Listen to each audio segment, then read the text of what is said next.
Hello and welcome to our Social Speak Network podcast. I'm Caitlin McDonald and I am one of the founders here over at Social Speak.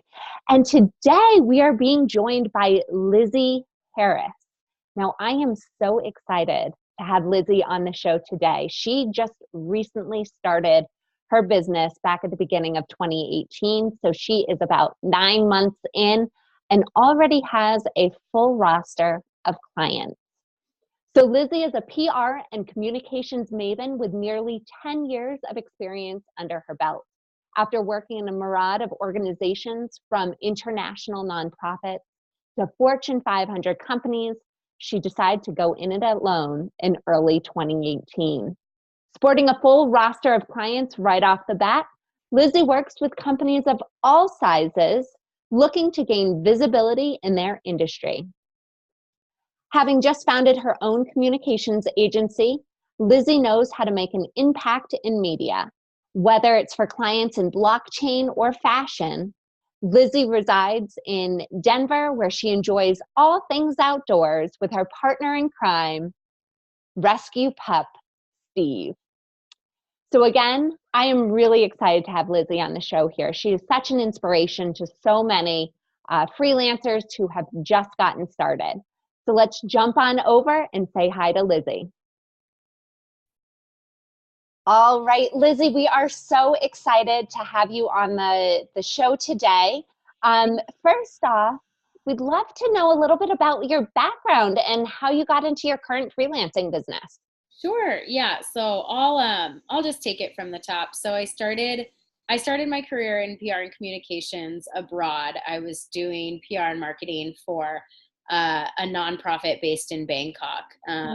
So that was a really interesting way to dive in. But I had obviously done a lot of work in college, and so from there, I jumped around a little. So I went to Montana to do outdoor PR, and then I moved to Seattle, which is really where I got my start in all things tech.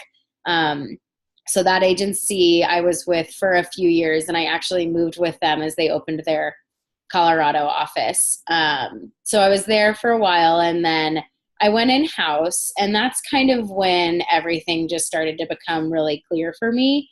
There's a lot of, when you get to see both sides of the coin, there's a lot of things that you realize, like the fact that the job is, the fact that I was hired while I was at the agency from this company who wanted me to go in-house. The demand of the skill set and the position is clearly there. And so, after like a couple of experiences working in-house, I think we chatted about, I was like, I was one bad boss away from just losing my mind. And so that's where this seed was planted. And so that was a little while ago. That was in 2017. And just since then, I've been cultivating this idea, and then recently kind of dove headfirst into freelancing. Yeah. So was it difficult going from, really traveling around, living in Bangkok, living in Montana, living in Seattle, to now being set in Denver? And was part of the reason why you transitioned into freelancing to still have that freedom? Yeah. So there was a lot of things that played into it, obviously. So I'm from Denver, so I have a really good support system and network here. I was always one of those people who was like, I'll never work from home. I couldn't do it. Yeah. Like I need interaction with people. And now that I've been doing it, I cannot imagine going into an office every day with such structure. Like for me, it's so nice, like you said, to have that freedom. And it's different freedom than I anticipated. It's the freedom of, if I wake up in the middle of the night and I can't sleep, I can work for 4 hours, and that truly is 4 hours less of work I have to do the next day. I don't have to sit in a chair till 5 p.m. It's that kind of freedom. And also, freedom to work from wherever. I was traveling last week, and I'm going to be traveling up here a lot in September, and I'll be able to work from all of those locations. And so, yeah, the freedom to do that, it's definitely a good amount of responsibility, right? Like when you're freelancing, no one's going to cover for you. Right. A couple of weeks ago, like I was really, really sick, and it didn't matter. Like I had my laptop in the hospital because that's what you have to do. And it's a different kind of freedom, but it's freedom to stack your responsibility as you feel fit. And I think that's invaluable. Yeah, absolutely. Absolutely.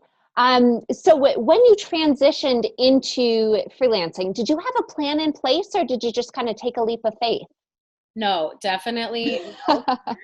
And I'll tell you right now, I still don't have a plan. And I'm smiling because this woman who's kind of become in the last few months a mentor to me, we talked and she was like, you need to come up with a business plan. You need to come up with a business plan.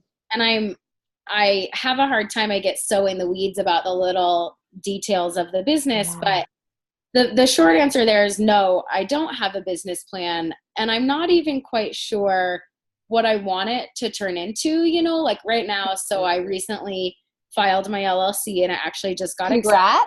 Accepted. I was so excited. And so it got accepted. I got all the domains, I got all the social profiles, things like that. But I don't, when I chatted with her and when I chat with anyone, I don't know what I want it to turn into. If I want it to be, a full scale agency, or if I just want it to be me and some contract help, I think the way the work is coming in and the demand for services, I could definitely turn it into something pretty big pretty quickly.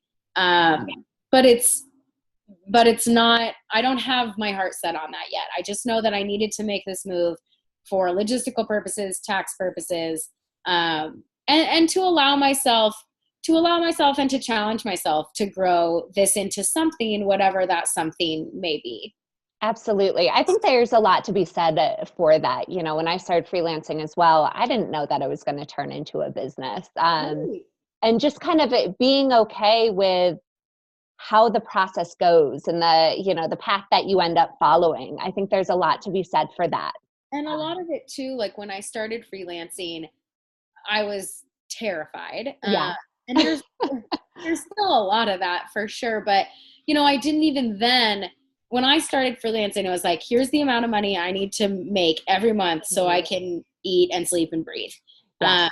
And then I was able to make more than that. I was like, okay, here's how much money I need to make and then save for this. And then you start to compartmentalize. And I think it really is, it wasn't forced at all. It all happened so naturally that I didn't have to come up with a plan. It just made sense for me to be freelancing. It made sense for me to subcontract. It made sense for me to file an LLC.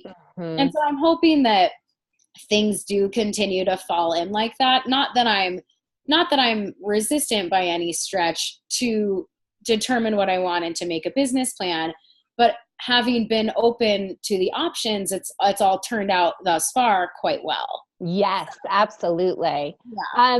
Now, you brought up a couple of things there, so I'm going to loop back a couple of times to that one answer. But how have you been able to, start freelancing at the beginning of the year and then now really have a full roster of clients? What has that looked like? Where have the first clients come from? Yeah, so that was the scariest part. I quit my last full-time position and I went to Mexico and I didn't do anything productive while I was there. And so I came home and I was like, okay, I'm going to hit it hard. So I did everything, right? I looked on Indeed for contract work. I looked on AngelList. I looked on LinkedIn, Glassdoor. I looked on every site I possibly could. I did referrals. I reached out to everyone I've ever worked with, every client I've ever had, and asked them if they knew anybody or if they were looking for any contract PR help.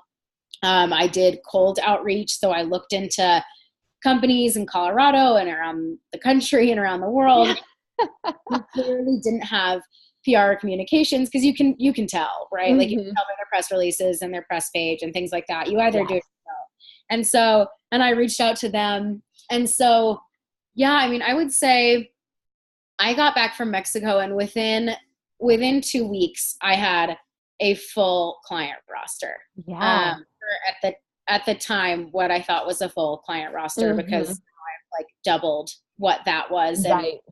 And my head is spinning all the time, which is amazing. It's a wonderful problem to have. But yeah, it was a lot all at once. And it was really very intimidating and very intense. And I was, I was going a little crazy for a couple weeks because I just wasn't I wasn't sure about any of it, and I didn't Right. have the luxury, and I say that with quotes, because I didn't have the luxury of easing into it.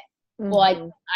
I couldn't ease into it, right? Like I have bills to pay, I have a house and a Right. dog that needs great toys. So I It's all about the dog, right? it's all about my dog. And so I didn't have that Mhm. option. And I think it actually worked really well in my favor. I didn't have time to think about any of it. So Mhm. I just had to do it. And then from there, I was doing a good job on these clients, and then they expanded how much work I could do with them, or they referred me other people. And so, it's just grown and grown at such a comfortable scale, um, that, I mean, it's been incredible. And I think Yeah. I'm really bad about giving myself any credit. I do think I deserve some credit for the way that I approached it, and how diligent I was about doing a really good job on these accounts to make sure that they knew that I was looking for referrals. There's a lot of groundwork to lay there. But it's thus far, and I'm knocking on wood right now, it's fallen in place quite nicely. And that's just Mhm. kind of, I did everything I possibly could to get clients, and it paid off. Yeah. Well, I love that you used a lot of different sales avenue. You told everyone that you know what you were doing. The Yeah. people that already know, like, and trust you are going to be the ones who immediately send you, new work to do. Right. You checked out places that were already posting, "Hey, we need contractors to help with this." Right. Yeah. And then you did some cold outreach too, right? So you really got a lot of the different networks going and working for you right away. And I'm sure some panned into clients right away, and other ones took a little bit longer to actually convert.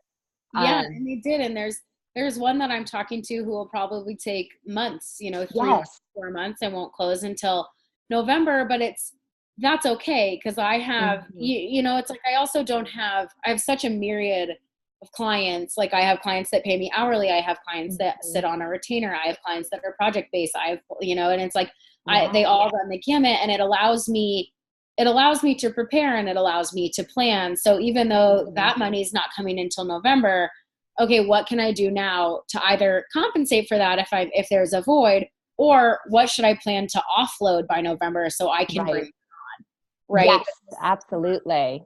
Yeah, and I'm not going after whales as far as clients Mhm. are concerned. I'm not looking for just one big contract.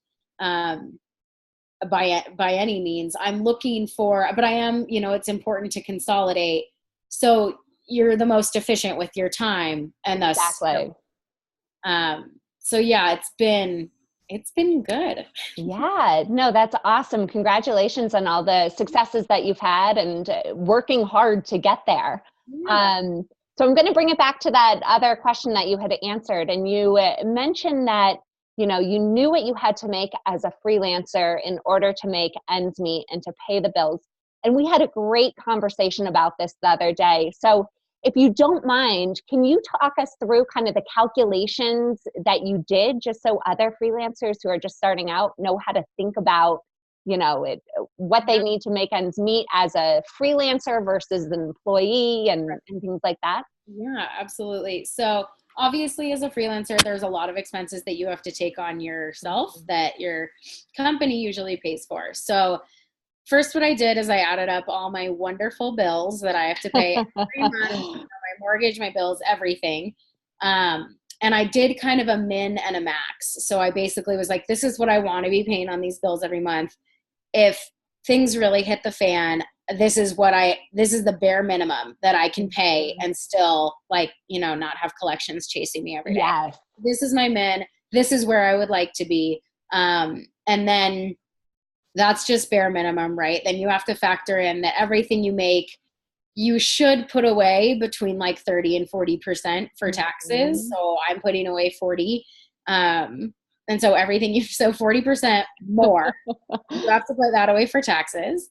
And then you have to go out and find insurance. And if you want to contribute to a 401k, things like that. So I actually did the insurance piece first, because I was like, Mm. I have to know if this is going to cost me $6,000 a year Right. or 1,200. And so I was able to find a broker that really helped me find a plan that met my needs, and I factored that in, and then you have to you have to be really diligent about tracking how much money you spend, the trips you have coming up. I'm really bad at saying no to things. And so I go all the places despite, it's like, I'm not sitting on a mound of money here, but it's like, I have to be really strategic on where I'm going when, and things like that. And so, I calculated everything. And so where I was comfortable with my bills, I like 2.5x that. Yes. And that's what I needed. That's what I needed to live a comfortable life, as comfortable or more comfortable than when I was in house. And so really what it was it was just what I was making in house times 1.3 to 1.5. Yes. And that covers, the benefits that they were taking care of, and I could still contribute to my 401k, things like that. So that's really the thought process behind it. Yeah, I love that thought process. So thank you for sharing it. I think it's great to know, bills that you have shouldn't be more than half of the income that you have, and you're going to be spending 40% of what what you have coming in on taxes, and then you have insurance and all those other benefits that you're missing out on. Right. But there's so much more that you can gain not being an employee. So, and two, it's so funny. I was telling someone about this the other day. Something came up that I wanted, of course. And I was like, oh, it's just a monthly payment of this. Mm-hmm. So when I was working in-house or, a 9-to-5 for someone else, I would have to figure out how I could somehow get a raise if it was really that close, right. Hypothetically here. But in my eyes, I was like, oh, okay, I just need to take on another client that pays this much every month and it'll more than cancel it out. And so I did that, and having that control, realizing that like that's time I'm going to lose, but having that almost full control over the money you have coming in. Like clients will churn and things will happen, but you truly do, if you have a really good pipeline and a lot of referrals and a good system, like a good network that's willing to put you in front of other companies and other entrepreneurs and other businesses that are looking for your services, you really are in control of what's coming in and what's going out. And I found that so incredibly empowering, and also dangerous, because now I'm just I'm like, what else can I get? So. Oh gosh. Yeah, absolutely. And then another question that I have is, so you figured out, kind of what you needed to make each month based on taking a look at the expenses that were going out and the lifestyle that you wanted to have. How did you figure out the hourly rate that you were going to charge? So there's a lot of like calculators online based on like what you were making, how much long your experience is. And I came to the decision of my own that I think those are all completely bogus. And I was like, so I did it like the old fashioned way, and I just kind of found a way to insert it into conversations with other freelancers. Like, oh yeah, I mean, that's kind of crazy, right? How much do you, like, for your hours, how much do you charge an hour? Very conversationally. And I started to get a pulse on the market. And that's kind of how I came up with it. So I made the mistake. This is really bad. I made the mistake of signing up to do hourly work for someone.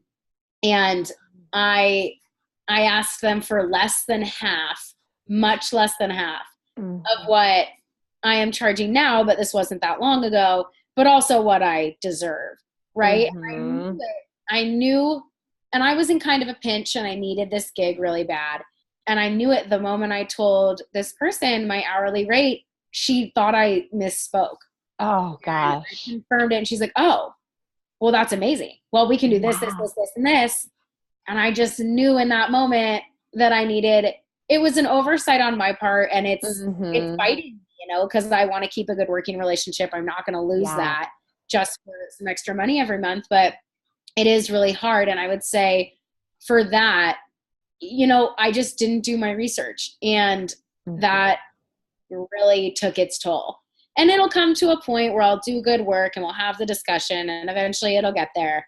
But it was just so silly on my part. And when I tell people who like know the situation I'm in, they just look at me like, are you okay? Like, are you sure you can do this? Because that's what you thought was a good rate. So it's fine, but I've learned, and that was only one account, and so many, and that's fine.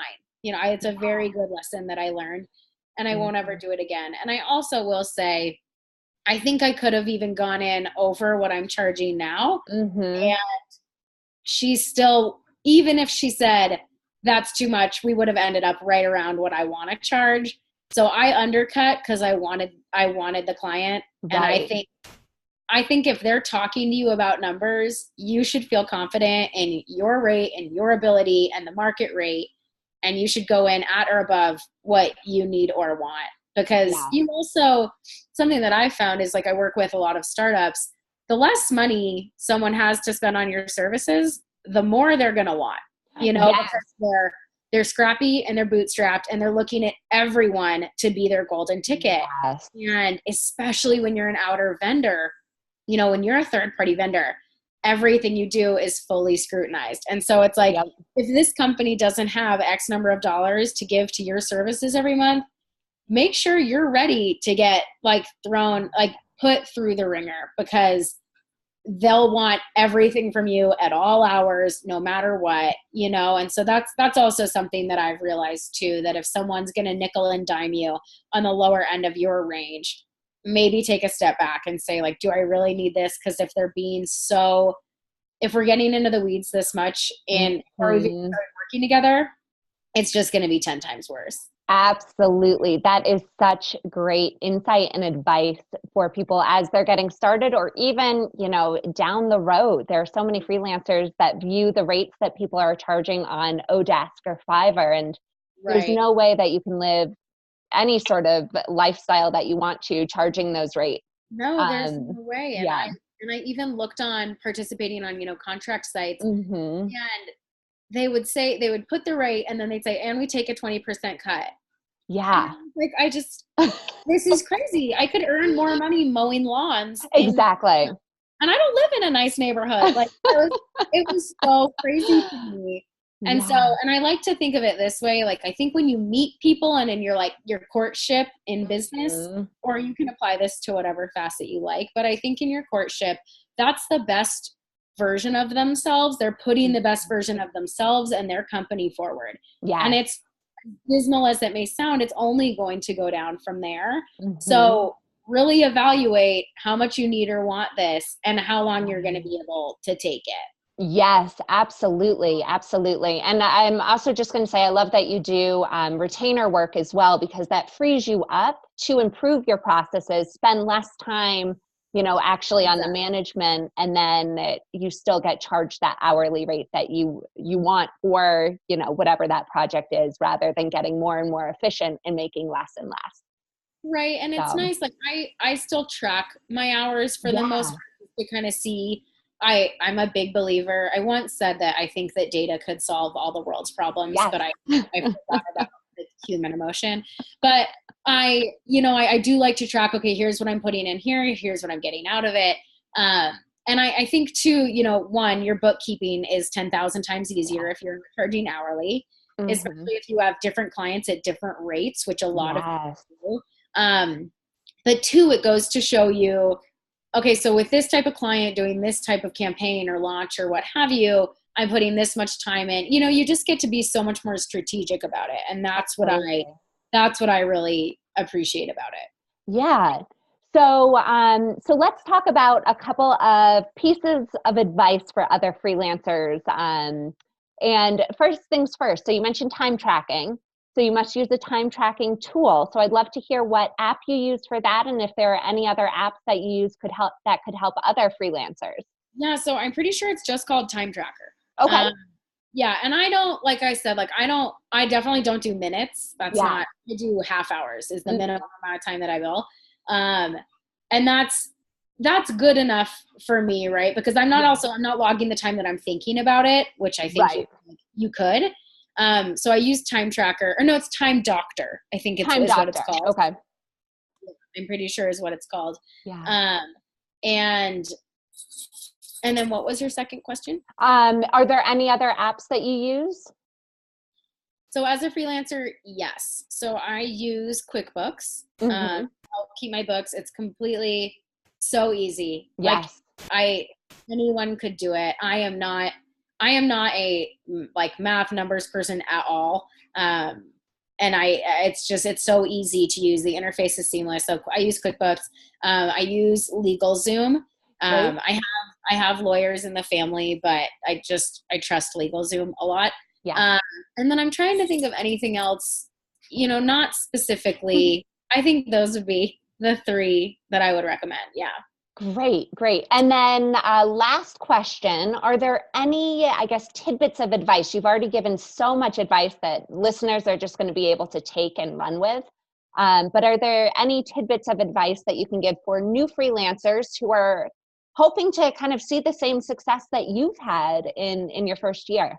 Yeah. I mean, so I would definitely say of do what makes you the happiest, So like I know what makes me happy as far as business relationships go. What makes me happy is working really hard. I bust my butt so like 70 Wow. hours a week. I work all the time, and I think just paying attention to the clients and the relationships and the type of business that make you really happy. I would say someone once said to me, you can never do too much work. And I don't agree with that. I don't agree with that at all. I do think, finding stability and never really losing sight of like, why did you do this? Right. For me, it was to surround myself with people that I wanted to surround myself with, but also to be more autonomous in my own life. And so the second that I feel that those are starting to slip, I reevaluate, as quickly as possible. I would say if anyone's just considering becoming a freelancer and they're unhappy in their 9 to 5 or whatever they have, I would say, like, if I can do it, definitely anyone can do it. This was really, really scary for me. And it still is really scary, but it's like, I'm still alive and everything's going fine. I would say more than anything, something that's helped me more than anything, find a mentor, find 2 mentors, 3 mentors. I have a mentor on the East Coast. I have a mentor in Seattle, and he doesn't know it yet, but I'm about to have a mentor in Boulder. Yeah. So, and so just, and it's easy. You can get this checklist in your head of the things that you have to do. And I have to get business cards and a website and all these things, but mentors are so much more high level, and they see things that you would never, and so I would say above and beyond, like, make sure to keep your eye on like why you were doing this in the first place, and get a good support system in the form of mentors. Yes, I love that. Just ask for help, ask for advice, and you are just going to be blown away by the number of people who are willing to step in and be there for you. Right. People love helping other people. Yes, absolutely. Now, Lizzy, before we go, how do people get in touch with you? Do you have social media websites? Do you have email? Potential prospects are paying attention here. How do they get in touch with you? Yeah. So people can just email me at my personal email, or they can email me at my work email that's not tied to a certain work. It's Lizzy H Writes, so Lizzy H Writes, like you're writing with a pen, at gmail.com. Awesome. That's probably the best way to get in touch with me. Obviously, I have an Instagram, but it's not business facing. Okay. I'm always on LinkedIn, but email is definitely the best way. Awesome. Perfect. Anything else that you'd like to share before we sign off here?